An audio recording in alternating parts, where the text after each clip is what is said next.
Setelah Bapak dan Ibu dosen berhasil login ke Siakat, maka bisa dipilih modul akademik dan dipilih role-nya sebagai dosen. Untuk mengelola tugas akhir, bisa ke menu bimbingan, proposal tugas akhir atau daftar tugas akhir. Jika ada skema proposal, maka dari Bapak dan Ibu bisa juga melakukan proses tugas akhir mulai dari proposal tugas akhir hingga ujian atau sidang akhir tugas akhir. Bapak dan Ibu bisa memfilter data berdasarkan unit, periode masuk atau angkatan, status, periode mulai, kelengkapan, hingga tahapan tugas akhir.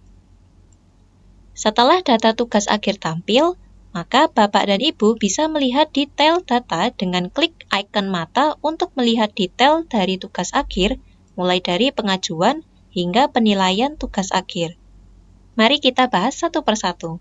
Sebagai dosen pembimbing atau penguji, maka Bapak dan Ibu hanya perlu memastikan bahwa data yang ada pada detail meliputi pengajuan judul, topik, abstrak, maupun lampiran. Jika sudah dipastikan benar, Bapak dan Ibu dosen dapat memulai bimbingan dengan klik menu bimbingan, dan jika terdapat data mahasiswa yang mengajukan bimbingan, Bapak dan Ibu bisa klik detail untuk melakukan percakapan bimbingan dan menyetujui bimbingan. Selain itu, Bapak dan Ibu dosen juga dapat memulai bimbingan secara online melalui live conference atau dengan cara klik ikon mulai meet. Nah, riwayat bimbingan dapat dicetak dengan klik menu rekap percakapan bimbingan yang nantinya bisa digunakan untuk pelaporan BKD Bapak dan Ibu dosen. Selanjutnya, Bapak dan Ibu juga dapat memvalidasi persyarat ujian mahasiswa yang nantinya berguna dalam proses administratif pengajuan tugas akhir. Berikutnya, sebagai dosen, Bapak dan Ibu juga dapat melakukan monitoring jadwal ujian mahasiswa. Ketika ujian sudah dilaksanakan nantinya,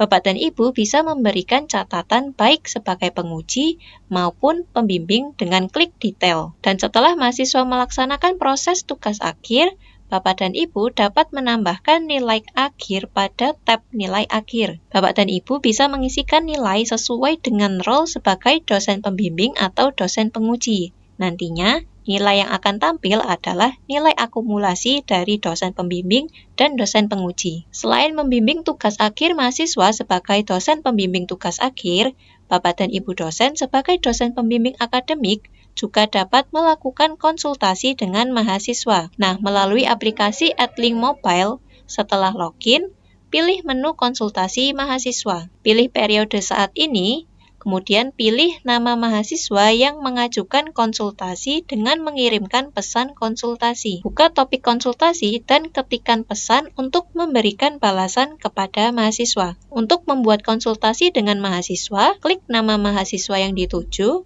lalu pilih ikon pensil. Kemudian isi kolom topik yang akan dibahas, dan apabila ada keterangan tambahan, bisa diisi di kolom keterangan. Bapak dan Ibu bisa pilih tanggal pengiriman pesan, lalu klik mulai konsultasi untuk mengirimkan pesan. Demikian tutorial singkat penggunaan fitur konsultasi mahasiswa di Edlink Mobile.